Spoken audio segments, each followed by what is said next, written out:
සිරස news first ඔබ වෙත ගෙන එන්නේ ලෝකයම වෙනස් කරන්න බලාගත්තු එකම එක සුචය ඒ ඔබේ හදවත.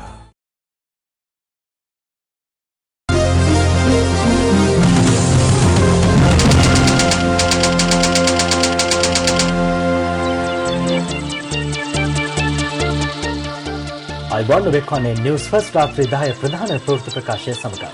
මුලින්ම සිරස්තල. අභාවප්‍රාප්ත ශ්‍රීපති සූර්යාරච්චි මන්ත්‍රීවරයාගේ අවසන් කටයුතු ලබන බදාදා දේහය ඥාතීන්ට බහර දීම අද රාත්‍රියේ.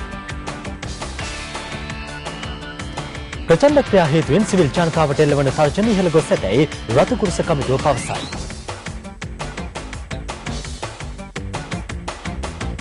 එරත්න රෝහලේ රෝගීන් 8 දෙනෙකුට චිකුන්ගුන්යා වැළඳී ඇතැයි තහවුරු වේ. ජනතාවගේ නැත් වී කිසිදු වැඩපිළිවෙලක් ක්‍රියාත්මක කළ නොහැකි බවට පොලිස්පතිවරයාගෙන් ප්‍රකාශයක්. මුලින්ම දේශීය පුවත්. අභාවප්‍රාප්ත හිටපු අමාත්‍ය පාර්ලිමේන්තු මන්ත්‍රී ශ්‍රීපති සූර්යාරච්චි මහතාගේ දේහය පිළිබඳ අවසන් කටයුතු ලබන පදාදා පැවැත්වීමට තීරණය කර තිබෙනවා. සූර්යාරච්චි මහතා අද පස්වරුවේ මිය ගියේ ගල්ගමුව මැදගම ප්‍රදේශයේ සිදු වූ රිය අනතුරකින්.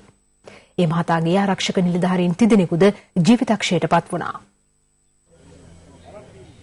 දේශපාලන කටයුත්තක් සඳහා ඊයේ අනුරාධපුරයට ගොස් ඇති ශ්‍රීපති සූර්යාරච්චි මහතා සිය රථයෙන් අද පස්වරුවේ කොළඹ බලා පැමිණ තිබෙනවා. ඔහුරගත් මෝටර රථය පස්වරු 1:15ට පමණ අනතුරටපත් වූයේ අනුරාධපුර කුරුණෑගල මාර්ගයේ ගල්ගමුව මැදගම ප්‍රදේශයේදී. අධික වේගයෙන් පැමිණ රථය මාර්ගයෙන් ඉවතට පැන අසල තිබූ විශාල ගසක ගැටී ඇති බව පොලිසිය ප්‍රකාශ කළා. සූර්යාරච්චි මහතා ගමන් කර ඇත්තේ රථයේ ඉදිරිපස අසුනේ. අනතුර සිදුවන විට සූර්යාරච්චි මහතා සමග තවත් 5 දෙනෙකු මෝටර රථයේ ගමන් කර තිබෙනවා. අපි කෑමකනකට කෑමකටේ ගරාජ් එකේ මගේ ගරාජ් එක එතන තියෙන්නේ. ඉතින් සද්දයක් එහෙම දෝන් ගලවහන යනවා අපි දැක්කා සද්දය වුණාට පස්සේ මම ගියා බලන්න අපි දීවන ගියා බලනකොට ජීප් එක හැප්පිලා තියෙනවා දැක්කා. ඊට පස්සේ එක්කෙනෙක් මේ අත යනවා ජීප් එක ඇතුලේ ඉඳලා ස්ටෝඩ් එකට ආපු කෙනෙක් වෙන්නද. ඊට පස්සේ එයා කිව්වා මේ ඉස්සරහින් ඉන්න සූර්යාරච්චි මහත්මයා එයා ගන්න පුළුවන් නම් ඉක්මනට කියලා. අපි ඉතින් ඒ වෙලාවේ අපි ජරිදේ කට්ටිය ඔක්කොම එකතු වෙලා අපි ගන්න try කරා. ඔක්කොම එකතු වෙලා ගත්තා. හැබැයි ඔක්කොම අරන් ගියා. නෑ මම ගෙදරින් ඉඳලා පස්සේ දීයේ කොහම හරි එතනදී අධික දෙන්නෙක් ඇරලා ඉවරයි. ඊට පස්සේ ඉතුරු කට්ටිය තමයි අපි අරගෙන ඇරි. ආලපාල කියන්නේ ඊට ගොඩක් මෙහෙන් ඉන්නේ සද්දලා පිටියේ මොකද ඒ වෙලාවේ වැස්ස මේ සත් එක්කම තමයි ඒක ස්පීක් කරලා ගිහලා ගහක වැදිලා තියෙන්නේ. අපි ඊට පස්සේ තමයි එතනට ගියේ. සද්දේ ඇවිල්ලා කට්ටිය දුවද්දී අපි දැකලා දීවේ. අනතුරෙන් තුවාල ලැබූ ශ්‍රීපති සූර්යාරච්චි මහතා ඇතුළු පිරිස තමුත්තේගම රෝහලට ඇතුළත් කෙරුණා.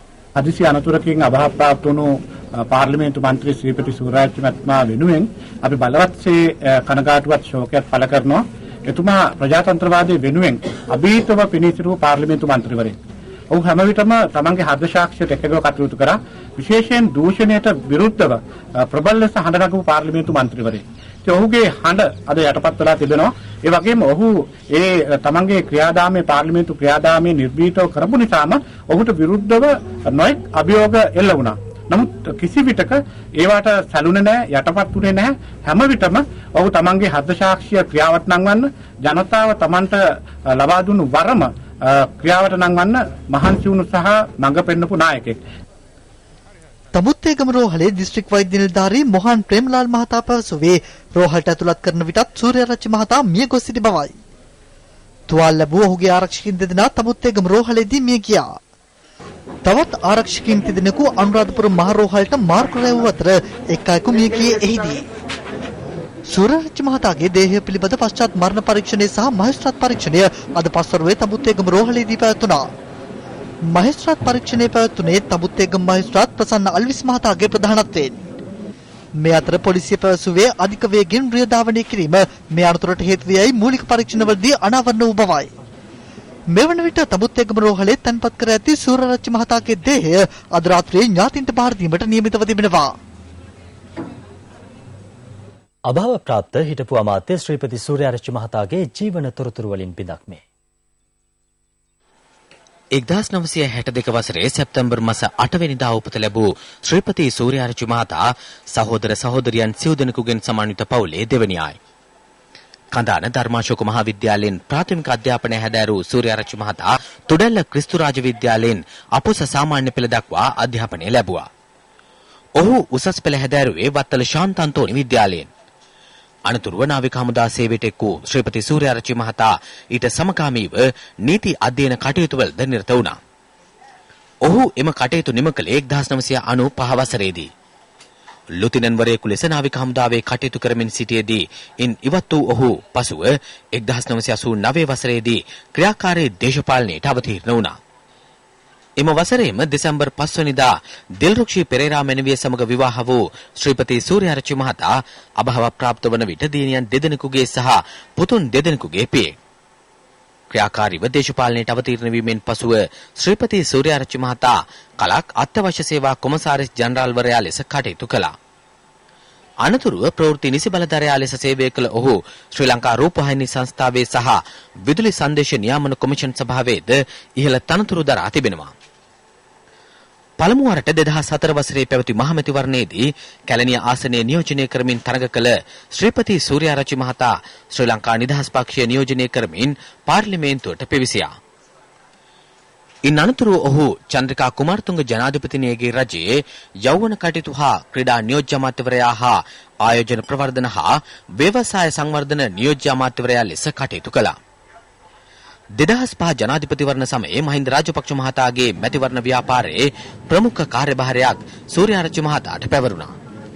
මහින්ද රාජපක්ෂ මහතා ජනාධිපති ධුරයට පත්වීමෙන් අනතුරුව නිපුණතා සංවර්ධන හා වෘත්තීය පුහුණු අමාත්‍ය ධුරයට පත් කෙරුණේ ශ්‍රීපති සූර්යාරච්චි මහතායි. අනතුරුව ඔහු වරාය සංවර්ධන කැබිනට් නොවන අමාත්‍ය ධුරයට පත් කෙරුණා. නමුත් විවිධ මත ගැටුම් හේතුවෙන් අදින් වසරකට පෙර එනම් පසුගිය වසරේ පෙබරවාරි 9 වෙනිදා ශ්‍රීපති සූර්යාරච්චි මංගල සමරවීර සහ අනුර බණ්ඩාරනායක යන මහත්වරුන් අමාත්‍ය ධුරවලින් ඉවත් කෙරුණා. ඉන් අනතුරුව විවිධ දේශපාලන පක්ෂ සමග සාකච්ඡාවට ගණනාවක් පැවැත් වූ සූර්යාරච්චි මහතා ශ්‍රී ලංකා නිදහස් පක්ෂයේ මහජන පාර්ශවයේ සහ එක්සත් ජාතික පක්ෂය අතර අවබෝධතා ගිවිසුමක් ඇති කර ගැනීමට මූලිකව කටයුතු කළා. ශ්‍රීපති සූර්යාරච්චි මහතාගේ අභාවය පිරිමැසිය නොහැකි පාඩුවක් බව විපක්ෂ නායක රනිල් වික්‍රමසිංහ මහතා පවසනවා. අද සවස කුරුණෑගල එක්සත් ජාතික පක්ෂ දිස්ත්‍රික් සහ කොට්ටාශ නිලධාරීන් හමු අවස්ථාවේදී විපක්ෂ නායකවරයා පැවසුවේ සූර්යාරච්චි මහතා සතුව නොබියව සත්‍ය ප්‍රකාශ කිරීමට තරම් ශක්තියක් සහ ධෛර්යයක් තිබූ බවයි. සත්‍ය ආරක්ෂා කිරීම සඳහා තමන් දරූ තනතුරු සහ වරප්‍රසාද අත්හැර දැමීමට පවා සූර්යාරච්චි මහතා ක්‍රියා කළ බවද රනිල් වික්‍රමසිංහ මහතා එහිදී පෙන්වා දී තිබෙනවා.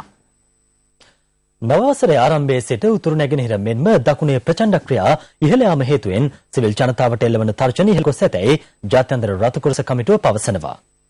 නිවේදනයක් නිකුත් කරන එම කමිටුව පවසන්නේ යාපනයේ මුලතිව් කිලිනොච්චි වවුනියාව සහ මන්නාරම දිස්ත්‍රික්කවල LTTE සහ ආරක්ෂක හමුදා අතර හටගත් දරුණු සටන් හේතුවෙන් අවතැන් වූවන්ගේ වැඩිවීමක් දක්නට ලැබෙන බවයි. ප්‍රචණ්ඩත්වයේ ඉහළ යාමත් සමග සිවිල් ජනතාවට එල්ල වී ඇති බලපෑම් සම්බන්ධයෙන් ජාත්‍යන්තර රතුකොරස කමිටුවේ කොළඹ නියෝජිත කාර්යාලයේ ප්‍රධානී ටූන් වැන්ඩෙන් හෝ මහතා කනස්සල්ල පළ කරනවා.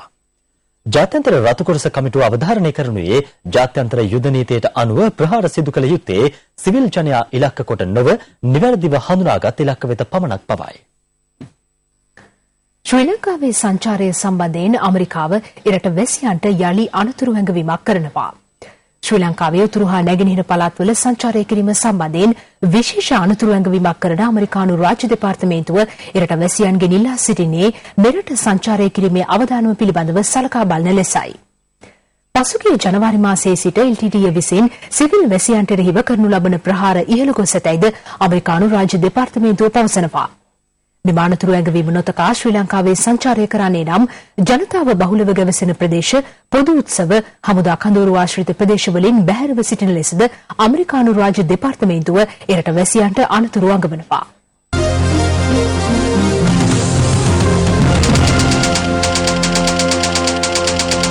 සිරස නිවුස් ෆස්ට් ඔබ වෙත ගෙන එන්නේ ලෝකයම වෙනස් කරන්න බලාගත්තු එකම එක සුචය.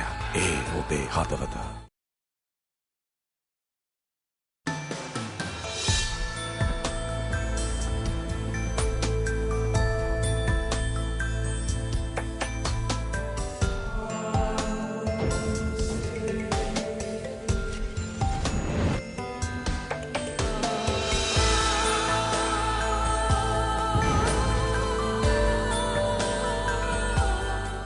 ලෝකයම වෙනස් කරන්න බලාගත්තු එකම එක සුචයක්. ඒ ඔබේ හදවත.